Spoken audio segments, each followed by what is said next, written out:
So we're entering the heart of budget season on June 1st, which basically means a summer of squabbling between the mayor and the Board of Supervisors over exactly how the city's billions will ultimately get allocated. And yes, that's billions with a B. The city's budget is massive and complicated. Its annual budget has topped $13 billion in recent years. But in order to spend money, the city has to make money.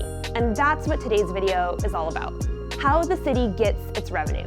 So let's dive right in. The first thing to know is that a lot of the money that the city makes comes from what's called enterprise departments. Departments that generate their own money like businesses. These include the airport, the port, the SFMTA, etc. And obviously, these departments get to keep and spend most of the money that they make. Most of the city's other revenue comes from, you guessed it, taxes. Property taxes, business taxes, and hotel taxes, all some of the big ones.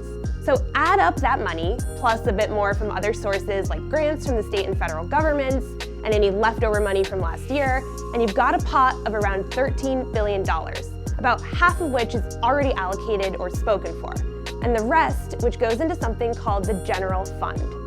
And that's where things get interesting. It's the mayor's job, which she'll kick off on June 1st to decide how to spend the city's entire revenue, including money in that general pot.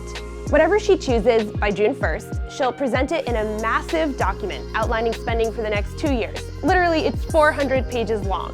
That proposal goes before the Board of Supervisors, and they'll spend about a month holding public hearings and quizzing departments on their budget asks to essentially decide whether they agree with the mayor's plan.